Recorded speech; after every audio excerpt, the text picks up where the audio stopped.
Congress party సంబరాలు ఎట్లున్నాయంటే ఏం చేసినా తెలియదు ఆయనకు. మాత్రం 10 సంవత్సరాల్లో కేసీఆర్ చేయని కార్యక్రమాన్ని నేను చేసిన అంటాడు. ఏం చేసినా చెప్పురా నాయన అంటే ఒక కార్యక్రమం చెప్పాడు. అబద్ధాలు పొద్దునేసి అబద్ధాలు, దేవుని మీద ఓట్లు, మంత్రుల మీద ఓట్లు తప్పితే, అక్రమ కేసులు నిర్బంధాలు తప్పితే ఏ ఒక్కటి కూడా ఆయన చేయలేదు. అలాంటి దుర్మార్గమైన నాయకుడు ఈ రోజు తెలంగాణ ప్రజలందరూ కూడా విశ్రమించారు.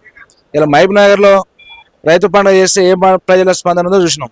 అక్కడ ఎవరు స్పందించకుంటే అక్కడ ఉన్న మాదిగ సోదరుల్ని డప్పులు కొట్టండి మా మాదిగల జిల్లా అని చెప్పింది తప్పితే ఏం చేసిండు అక్కడ? ఏం చేయలేదు. ఇలా తెలంగాణలో ఎవరు వచ్చే పరిస్థితి లేదు కాబట్టి, ట్యాంక్ బండ్ దగ్గర పెట్టిన సంబరాలకు ఎవరు వచ్చే పరిస్థితి లేదు కాబట్టి పక్క రాష్ట్రాలను రమ్మని చెప్తుండు. పక్క రాష్ట్రాలు ఎవరు అంటే చంద్రబాబు నాయుడు పంపిస్తాడు. చంద్రబాబు నాయుడు పంపిస్తే ఎంగేజ్ చేసి వాళ్ళని పంపిస్తే వాళ్ళతో సంబరాలు చేయాలని చూస్తుంది తప్పితే తెలంగాణ ప్రజలు కానీ, తెలంగాణ బడుగు బలహీన వర్గాలు కానీ, రైతులు కానీ ఎవరు కూడా ఆ సంబరాలకు రావట్లేదు. ఏమైనా ఒక అఫీషియల్ ప్రోగ్రామ్ పెట్టుకుని డబ్బులు ప్రభుత్వ నిధులను దుర్వినియోగం చేసుకుంటా ఆ డబ్బులు ఖర్చు చేసుకుంటేనే కార్యక్రమం చేస్తుంది తప్పితే ప్రభుత్వ కార్యక్రమం లాగా ఉంది తప్పితే ప్రజలు సంతోషపడే విధంగా సంబరాలు లేవు. ఇక్కడ తెలంగాణ తల్లి విగ్రహంలో కూడా మార్పులు చేర్పులు కనిపిస్తున్నాయి. ఇక బీఆర్ఎస్ పార్టీ వాళ్ళు కానీ ప్రధానంగా చేయి గుర్తు కనిపించేటట్టు వాళ్ళ పార్టీని ప్రచారం చేసుకున్నారు. తెలంగాణ తల్లి కాదు కాంగ్రెస్ తల్లి అనేటట్టు మాట్లాడుతున్నారు. ఎట్లా చూడొచ్చు? ఇప్పుడు తెలంగాణ తల్లి అంటే మనం వంగి దండం పెట్టుకున్నట్టు కనబడుతుంది, కొట్టొచ్చిన కనబడుతుంది.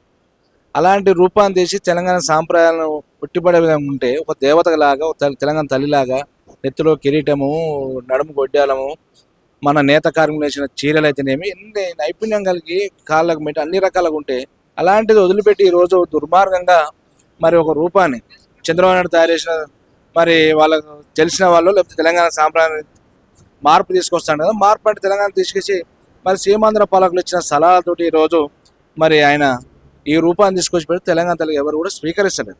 ఖచ్చితంగా మళ్ళీ తెలంగాణ ప్రజలందరూ కూడా తెలంగాణ తల్లి మన సాంప్రదాయాలు, మన కట్టుబొట్టు సాంప్రదాయాలని గౌరవిస్తూ తెలంగాణ రూపం మన దగ్గర కేసీఆర్ గారు చేసిన కోవిదులు కానీ, నిపుణులు కానీ, శిల్పులు కానీ తయారు చేసిన రూపం, కేసీఆర్ గారు తయారు చేసిన రూపం ఏ రకంగా ఉంది, రేవంత్ రెడ్డి తయారు చేసిన చంద్రబాబు కనసాగలు చేసిన రూపం ఏ రకంగా ఉందో ప్రజలు తెలుస్తుంది. కాబట్టి ఖచ్చితంగా మళ్ళీ తెలంగాణ తల్లి విగ్రహాన్ని ఎక్కడైతే సెక్రటరీలు అనుకున్నామో అదే ప్రాంతంలో ఖచ్చితంగా మళ్ళీ నిర్మాణం చేసి తీరుతాం.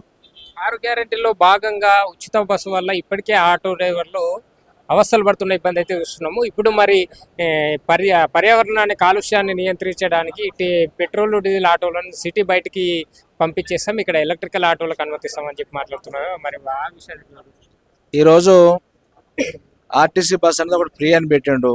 ఎంతో మంది మహిళలు కానీ చిన్నపిల్లల్ని సంకలు వేసుకుని కూర్చుని కూడా బ్యాగులు వేసుకుని పోతే ఒకరికొకరు సీట్ లేక వయసు మీద పడ్డ వాళ్ళు కూడా కూర్చున్న సీటు దొరకక ఒకరినొకరు మహిళా సోదరులు కొట్టుకునే పరిస్థితులు మనం ఎన్నో విషయాలు చూసి ఇప్పటికీ జరుగుతున్నాయి.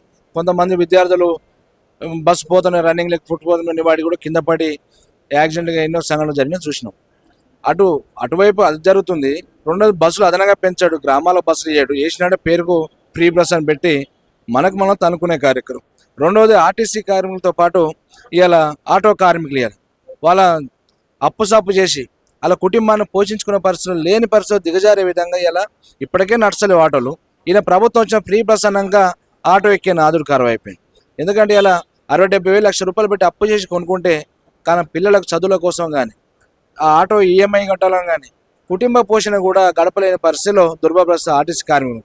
అలాంటిది ఇలా తీసుకొచ్చి మళ్ళీ పొల్యూషన్ ఉందని చెప్పి తీసి ఊరు బయట వేస్తే అంటే ఇలా హైదరాబాద్ కావచ్చు, వివిధ జిల్లా హెడ్ క్వార్టర్ కావచ్చు, అన్ని రకాలుగా ఇలా ఆటో కార్మికుడు ఇబ్బంది పడి ఇలా ఆటో కార్మికుడు ఇబ్బంది అంటే పొల్యూషన్ ఉందంటాం. వాళ్ళకి జీవనోపాధి ఏమిస్తారు చెప్పండి? ఏమిస్తారు చెప్పాలి కదా.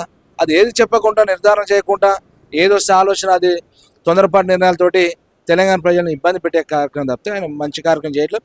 6 సంవత్సరాలు కూడా 6 గ్యారెంటీ ఏ ఒక్క గ్యారెంటీ చేయలేదు. ఒకటి నిర్బంధం, అక్రమ కేసులు పెట్టే కార్యక్రమం ఒకటి చేసిండు, 6 గ్యారెంటీ పక్క పెట్టేసిండు, ఆర్టీసీ బస్సు పెట్టి అక్క చెల్లెలను తనుకునే కార్యక్రమం చేసిండు.